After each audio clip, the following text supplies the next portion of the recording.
स्वागत है आप सभी का हमारी यूट्यूब चैनल में। तो आज की वीडियो में देखेंगे 10 क्लास का मॉडल पेपर साइंस का दूसरा सेट। पहला सेट हो चुका है ना, देखो तो प्ले लिस्ट में जाएगा। मॉडल पेपर 2023 करके एक प्ले लिस्ट बना हुआ है, उसमें आपको सारा मॉडल पेपर मिल जाएगा, ठीक है।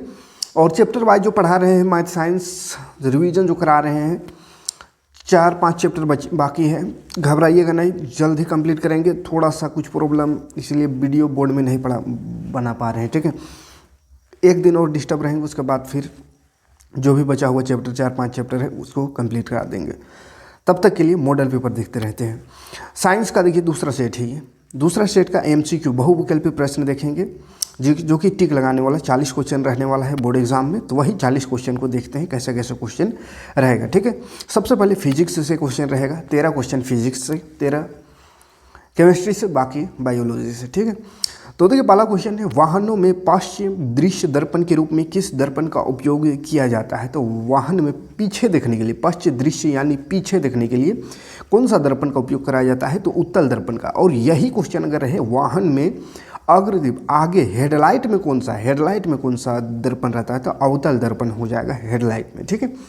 प्रकाश की किरणें गमन करती है, प्रकाश का जो किरण है वो चलता कैसा है, चलती कैसे है, तो सीधी रेखा में, सीधा चलता है। अगला क्वेश्चन है 3 नंबर, उत्तल दर्पण का प्रयोग निम्नांकित में किस वस्तु में किया जाता है। तो उत्तल दर्पण का उपयोग गाड़ी के साइड मिरर में, है ना, पीछे देखने के लिए कराया जाता है। ये पहला ऑप्शन सही हो जाएगा। निम्न में कौन सा पदार्थ लेंस बनाने के लिए प्रयुक्त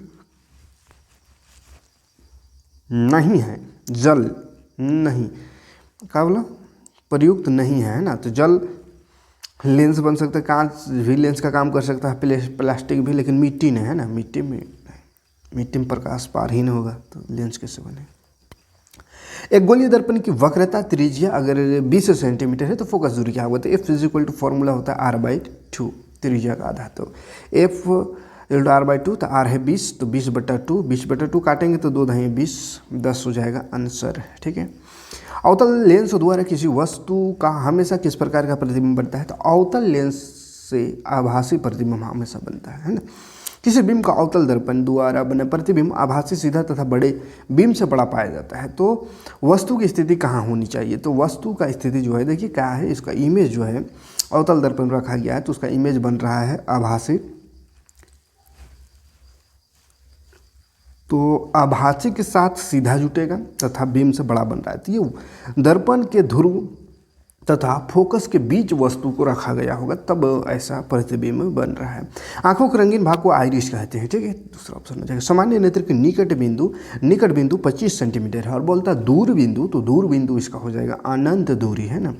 उत्तल लेंस के चश्मे का उपयोग करके किस दृष्टि दोष। तो उत्तल का उपयोग दीर्घ दृष्टि दोष में करते हैं और अवतल का उपयोग निकट दृष्टि दोष में। विद्युत आवेश का सहायमात्रक क्या है। तो कूलम विद्युत आवेश का सहायमात्रक। विद्युत धारा मापने वाले यंत्र को क्या कहते हैं। तो एमीटर कहते हैं, एमीटर। विद्युत धारा मापने वाले यंत्र को एमीटर कहते हैं। दक्षिण हस्त अंगुष्ठ नियम के अंगूठा द्वारा किसकी दिशा संकेतित होता है। तो अंगूठा में धारा की दिशा को दिखाते हैं, दक्षिण हस्त नियम। शरीर में भोजन का पाचन किस प्रकार का अभिक्रिया। तो चलिए 14 नंबर से अब केमिस्ट्री शुरू हो गया है ना। तो अभिक्रिया, भोजन का पाचन कैसा अभिक्रिया। तो वियोजन, टूटता है ना, कुछ खाते हो तोड़ मड़ोड़ होता है पेट के अंदर, शरीर के अंदर, तो वो पाचन होना, टूटना, यानी वियोजन अभिक्रिया। टूटना को वियोजन कहते हैं। रासायनिक अभिक्रिया को संतुलित किस नियम के आधार पर कराया जाता है। तो द्रव्यमान संरक्षण के नियम के आधार पर, ठीक है, द्रव्यमान संरक्षण के नियम। इस चित्र में कौन सा अभिक्रिया हो रही है। तो देखिए यहाँ पे कौन सा अभिक्रिया हो रही, क्या क्या है। ऑक्सीजन है, हाइड्रोजन, प्लास्टिक मग, जल, प्रखनली, कैथोड, बैटरी। तो देखो जल में यहाँ पे कुछ रिएक्शन कराया जा रहा है, तो ये वियोजन अभिक्रिया होती है, ये टूट रहा है, ठीक है। तो वियोजन अभिक्रिया। कौन सा पदार्थ नीला लिटमस पत्र को लाल कर देता है। तो अम्ल नीला को लाल करता है। अम्ल का ल से लाल याद रखिएगा, ल से लाल होता है, तो कौन लाल होगा, नीला लाल होगा, है ना। और इसका उल्टा क्षारक में लाल नीला होगा। कोई भी लिए नीले लिटमस पत्र को लाल कर देता है, जिसका pH मान क्या हो सकता है। तो देखो बाबू, नीला को लाल कर रहा माने अम्ल है, अम्ल।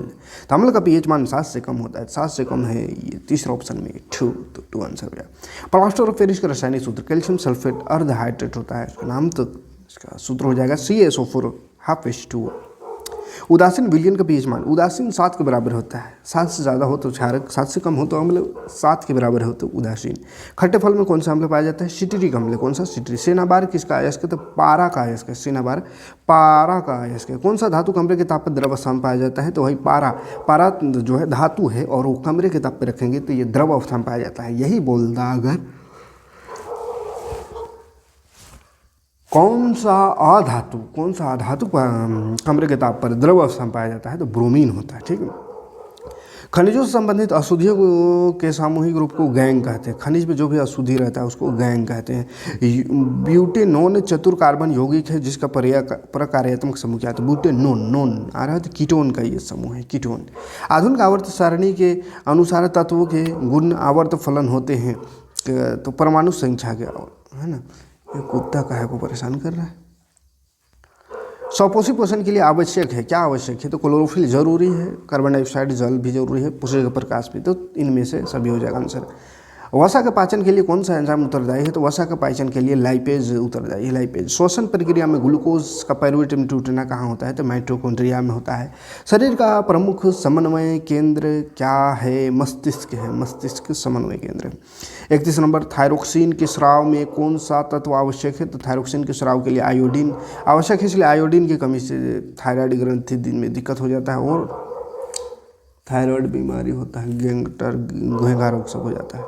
एकल जीव प्लाज्मोडियम में किस विधि द्वारा जनन होता है? तो बहुखंडन होता है प्लाज्मोडियम में। मानव मादा में निषेचन कहाँ होता है? फिलिपियन ट्यूब में या फिलिपियन नली कह सकते हैं। अनुवांशिकी का जनक किन्हें कहा जाता है? मेंडल को, है ना, किसको? मेंडल को। प्राकृतिक चयन का सिद्धांत किसने दिया? तो डार्विन ने प्राकृतिक चयन का सिद्धांत है, डार्विन। ग्लोबल वार्मिंग के लिए उत्तरदायी गैस कौन सा है? तो ग्लोबल वार्मिंग के लिए कार्बन डाइऑक्साइड उत्तरदायी है, CO2। विश्व पर्यावरण दिवस कब बनाया जाता है? 5 जून में। नर्मदा बचाओ आंदोलन का नेतृत्व किसने किया? तो मेधा पाटकर ने। निम्न में कौन नवीकरणीय ऊर्जा स्रोत है? तो नवीकरणीय ऊर्जा स्रोत है सौर ऊर्जा, जो खत्म कभी नहीं होगा। बायोगैस का प्रमुख घटक मीथेन है, CH4। ठीक है, तो चलिए आज के वीडियो में इतना ही।